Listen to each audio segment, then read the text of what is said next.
explaining and introducing the hybrid engine simulator training bench.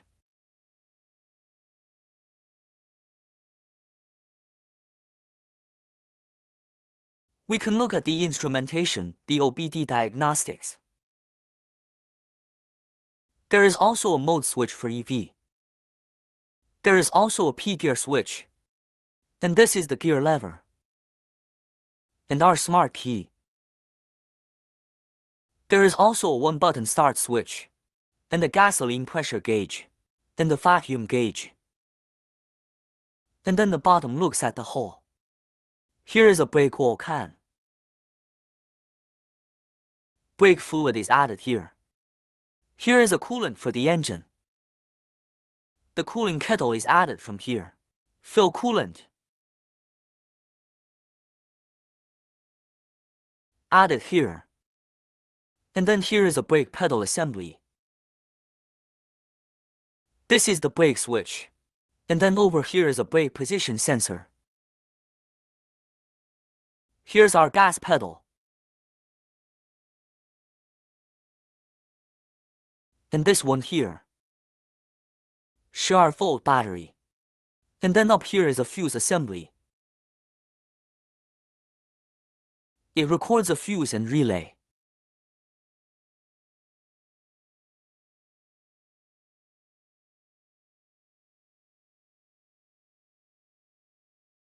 Here is a fuel tank. Fill with gasoline. Then the gasoline filling port is here. Then there is also a coolant kettle here, but what? This coolant is electronically controlled and motored together. There is the engine alone. Separate, this is the engine separate coolant. This is the motor and electronic control. Coolant used together. And here is our power battery. Battery. This is a blower that dissipates heat from the battery.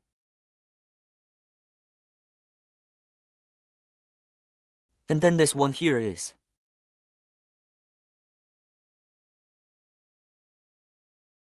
controller and motor cooling water pump. This is the computer board for the engine. And here it is.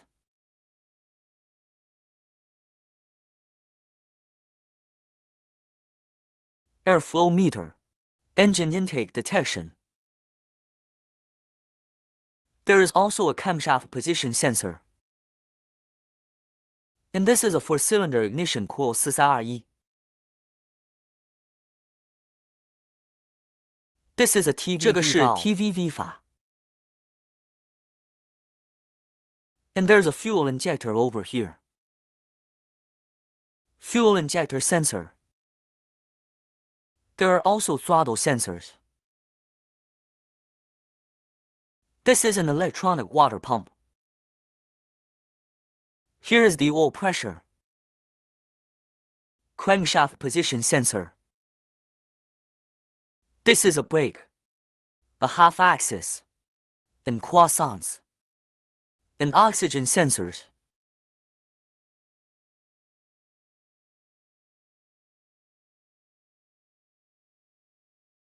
So this is our hybrid, a controller of the system. It's a circuit diagram of our entire system. There is a signal voltmeter on it. This is a voltmeter that monitors the battery. This is a signal voltmeter for the gas pedal. This is a signal voltmeter for the throttle. And this is a signal voltmeter for an airflow meter.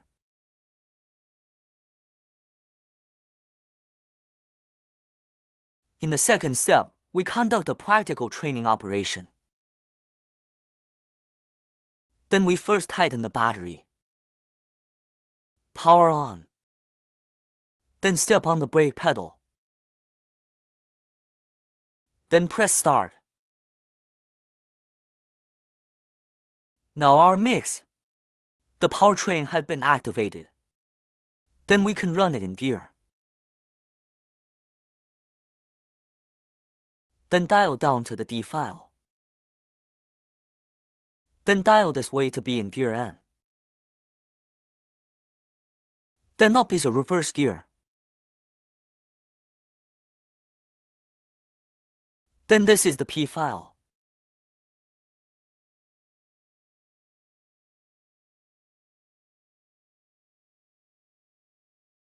And we only stop when the rev stops. It can be installed in the P file. This is the whole operation. Now let's go to P file. Then step on the accelerator and try it. Then slowly press the gas pedal. Then after the speed reaches a certain speed, the engine will start. Now this system is from. On one side, the engine starts the wheels, and then here is the nickel hydride for us. The process of charging a battery. Let's carry out troubleshooting and troubleshooting. So first we have a multimeter. And we put the negative electrode over here. Then see the failure of B01.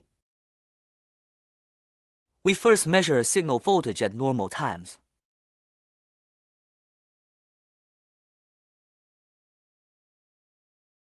Normally it's 4.14 volts. Then we start.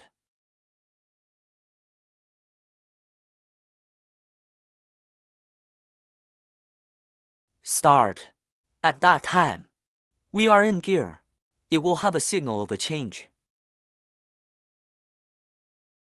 This is A0.5. Hook the gear and reset it. It's just over 4 o'clock. This voltage is a normal voltage. Let's put it in neutral again. It is also at 10.7 volts.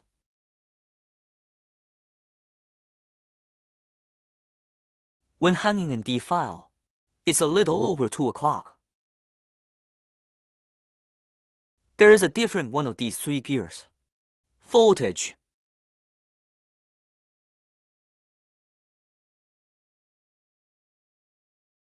Now we disconnect the fault.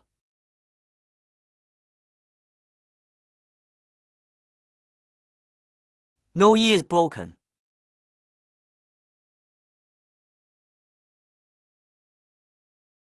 Then here it is. Value to computer. It's just a 5-volt voltage. We're trying in gear. Take a look at this voltage. Will it change? Hang up anyway. It's still volts. So this whole line is malfunctioning. Let's try again. The voltage above this side. The above is followed by. When there is no fault, it is the same voltage. Let's try the gear. Now it shows that this can be put into gear. The voltage is not faulty as before. The voltage is the same. Reverse gear is 0.5 volts. Neutral is 1.07 volts. Then the D file is a 2.17 volt. Such a voltage. Then it is no. Diagnose there is no voltage to the ECU computer board. Therefore, it is judged as this line. It's an open circuit. Let's use another buzzer. Switch to buzzer and try it. It turns out that the resistance is infinite. No conduction. Then I wait for our fault reset. Let's see if it turns on.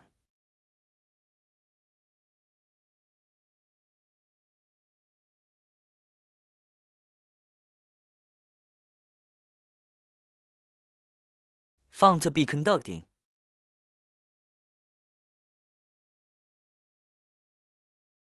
If the meter beeps, a little 1 ohm resistance had been turned on.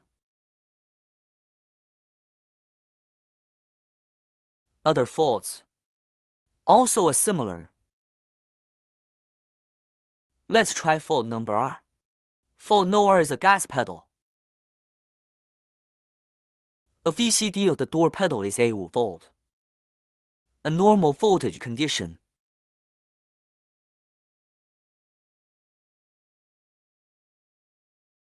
Hit voltage gear 2 volts.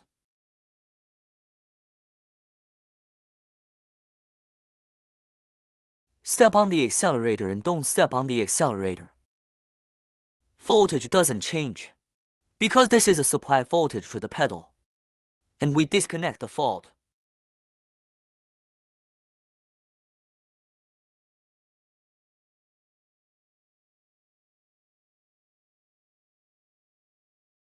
Turns out it's still 5 volts. But on our pedal side, is it still 5 volts? Let's measure.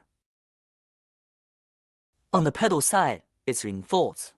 It means that the computer board has a 5 volt power supply, but not between the pedals. Explain this road. In the middle of this line lies a phenomenon of a broken circuit, and we measure it with an on gear.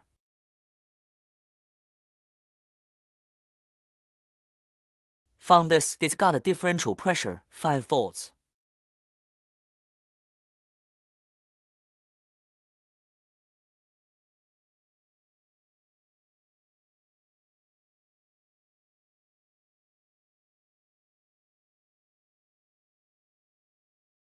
So it won't turn on. There was a conduction inside that computer board just now. So if we change the pin, it won't turn on after we reset the fault.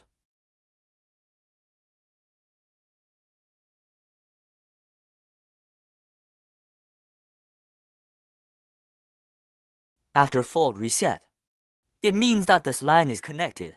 Let's measure the voltage again.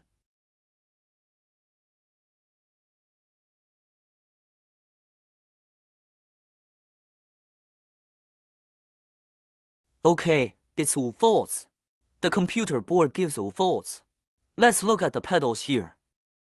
Then also 5 volts. It means that this is not faulty now. Then one of ours. Then fault no sign. Fault no sign is our 1-cylinder injector. And it's here. This cylinder. And we are now. Measure him. Check the voltage when he turns it on. We can see normally that there is a power supply here. This is the negative electrode, controlled by computer. Then give this electricity here, it should be a negative electrode. Then we measure the positive electrode.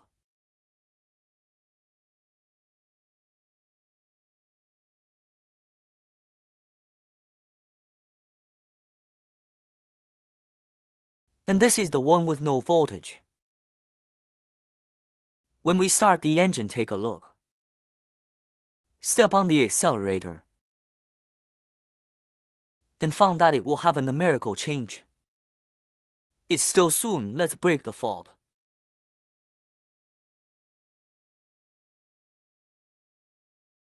Fault no sign.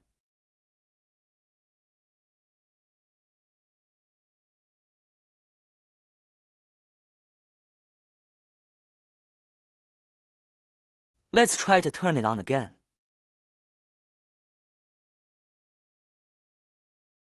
Found to be an open circuit. The phenomenon of. We now suspect that this line is a broken circuit. The indicator light is not on. We recover failures.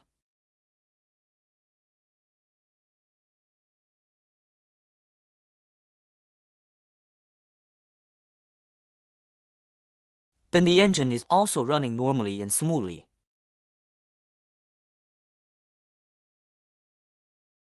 And there are 4 cylinders with the same measurement. Then you don't have to test anymore. Let's look directly at fault no. Fault no. It's a control signal for an ignition coil. It's the ignition of one of the 2 cylinders. And there it is, there it is. Its one ignition signal should be a negative control. We are still a measurement of the positive electrode. Direct measure voltage. Also A14, the clock volt. But this will interfere with the engine of a normal 1 ignition. Let's break the no fault.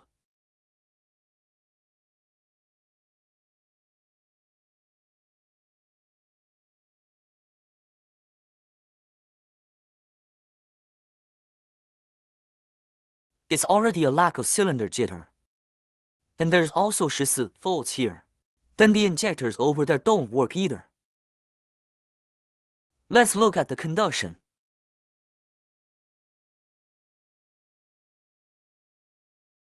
Infinite resistance. Then reset the fault.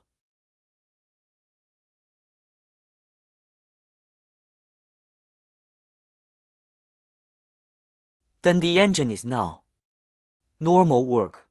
Then it also got through. How about these two? The multimeter is inaccurate, so we need to use an oscilloscope or other instruments to measure. Then numbers wu and low. It's the same. We won't measure this one. And this one over here. Fault no qi. Fault no qi. It's an airflow meter. It's installed here.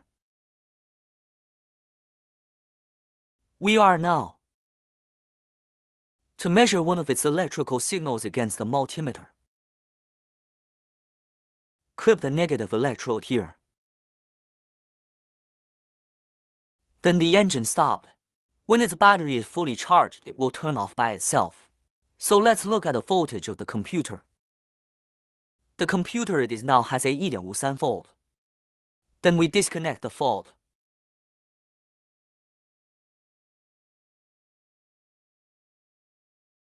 What about after disconnecting? It's sensing a voltage. The voltage given by the computer is 5.5 volts. Let's take a look at the sensor. The voltage at this end is in volts. Now measure a conduction. Dial the multimeter to the beep.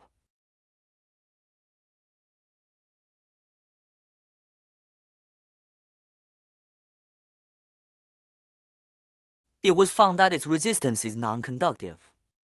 Resistance infinite. We reset the switch. Reset fault switch no ba.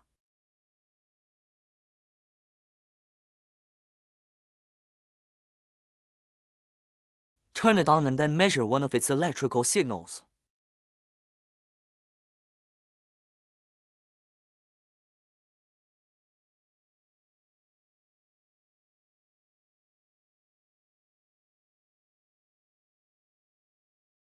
A 0.146 volts. We see after the engine starts, will one of its voltages change?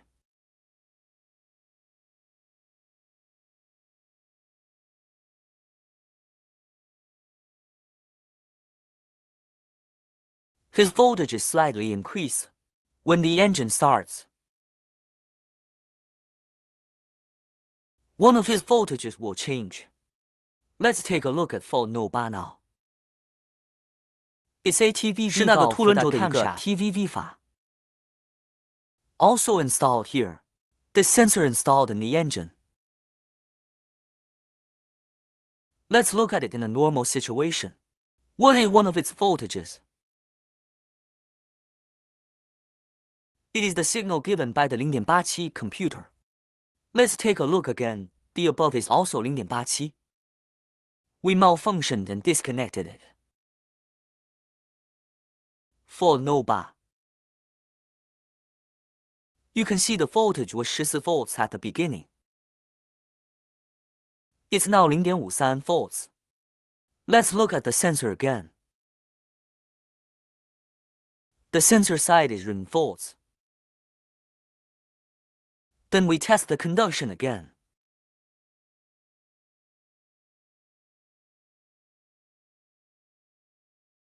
Turn it on and it doesn't turn it on. Resistance display infinite. Then reset it.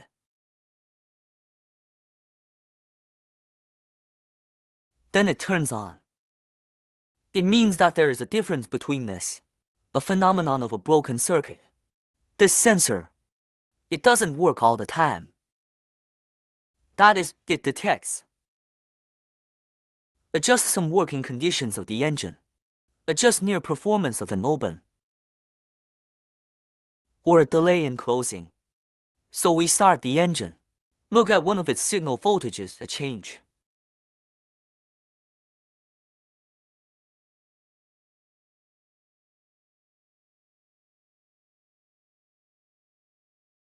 So let's look at number 9. The ninth failure. It is a throttle position sensor. The throttle is installed in. The engine intake is here. That's the sensor. This throttle.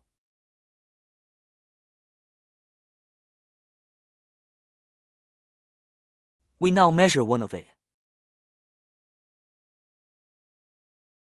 Electrical signal clips to the negative electrode.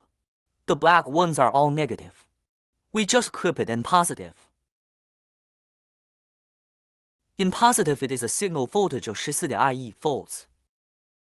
This end is positive and this end is negative. It's from our throttle.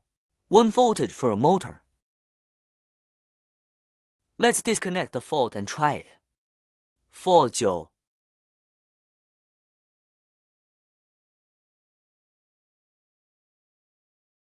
The voltage given by the computer to the sensor is 0.37. Let's look at the computer side again. Same here. After disconnecting the computer, turn off its value. Let's test the conduction.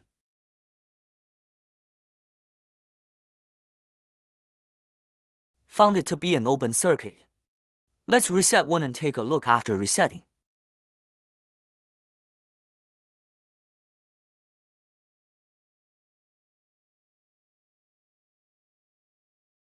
It's after midnight now. That means it's conducting. This is normal. And then we go to the next one. Fault 9. It's a water temperature sensor. We look at one of its electrical signals under normal circumstances.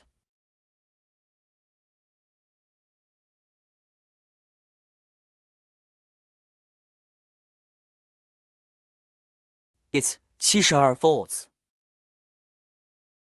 And we disconnect the fault.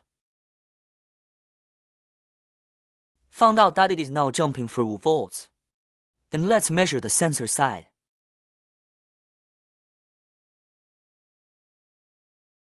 Shows that it is 8 volt. Test the conduction again.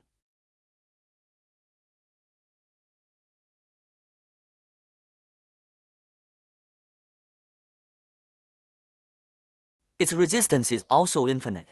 Let's reset and see if it turns on. Conducting.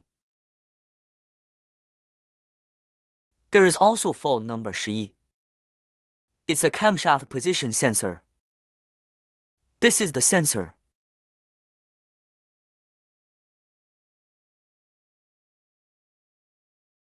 Measure an electrical signal under normal conditions. This VC is a constant voltage of 5 volts.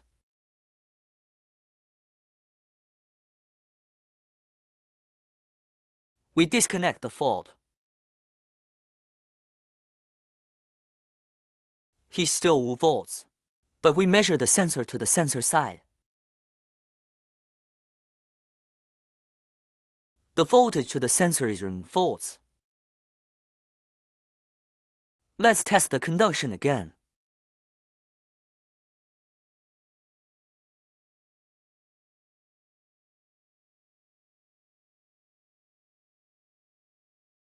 Tissue infinity means it has a broken circuit.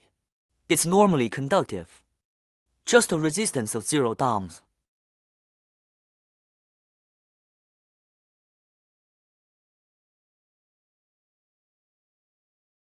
There's also a no-sharp fault here. Crankshaft position sensor. The crankshaft position sensor is installed in the engine here. This sensor.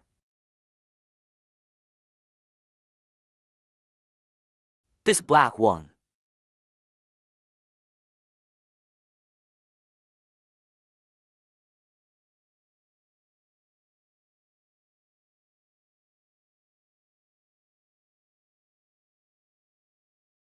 Let's take a look at one of its electrical signals.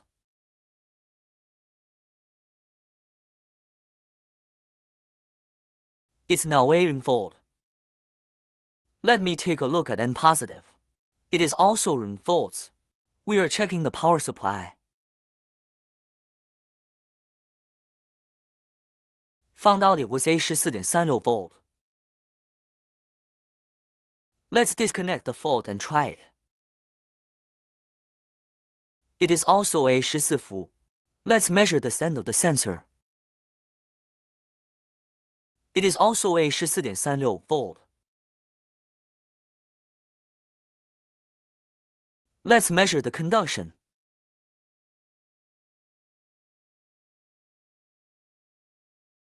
Its resistance is infinite. Then reset it. Turn it on. It means that there is still an open circuit. Check the sensor. There is another way. Because the sensor says NE plus NE minus, it generates one AC, one voltage. So we put it clipped in this. Adjust the multimeter to AC voltage gear AC. Then we start the engine. Take a look at one variation of it.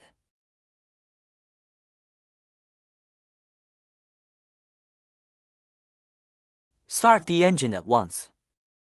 Crankshaft position sensor. A change in an electrical signal. It is the higher the speed, the higher the voltage. Comment at all.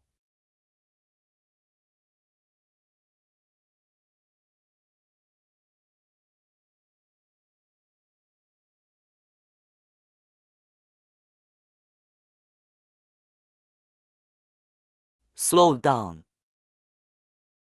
Full training session ended. Learn how to use a diagnostic machine to read a malfunction in an engine. First, we connect with OBD.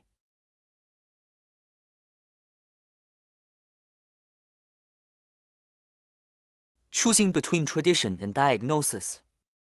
Select function. OK.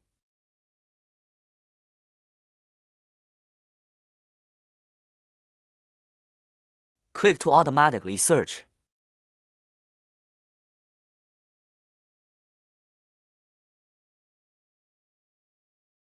It's the model of this car, Leland Hybrid Edition. Click to confirm.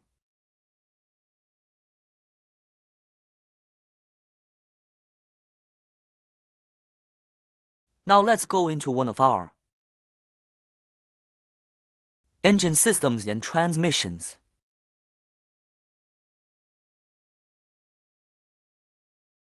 Then read the fault. Now it shows that there is no fault code. Put us manually. Break the fault. Disconnect the no-joke throttle position sensor. Let's try it. See if you can read it. Let's start it again.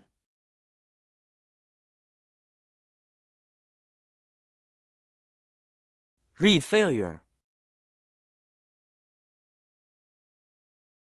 He reports the throttle, a circuit that controls the motor. This is in positive. We can read the fault. And after we reset the fault.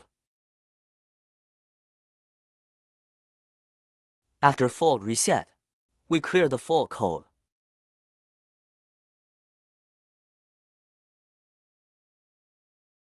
Reread fault. Then there is no fault code now. It had been eliminated. There are other systems as well, or hybrid systems like this. We can also read it. Full codes for other systems. No glitches. The explanation of how to use the diagnostic device is finished. Let's talk about safety. During our training, This is the power switch.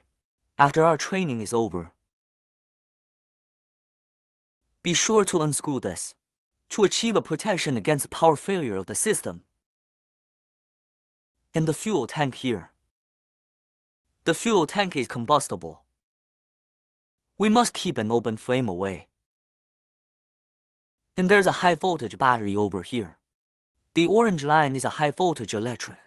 There's 20 volts, a high voltage direct current. These controllers. There's also a cooling fan over here. Don't put your hand in. It will rotate at high speed. It hurts people. And the automatic disc below. When we were in gear, it will rotate. Don't go near it. A fan in the back. It's all a spinning thing. We should pay attention to safety. And when this works, when it's hot, we must not open the lid of this kettle. There is a liquid with high temperature and high pressure in it.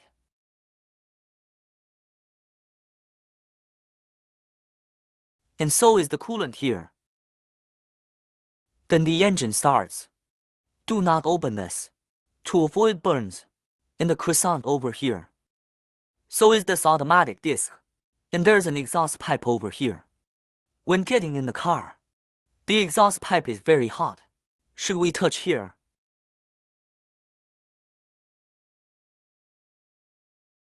The entire system. We must strictly follow the execution manual before operation.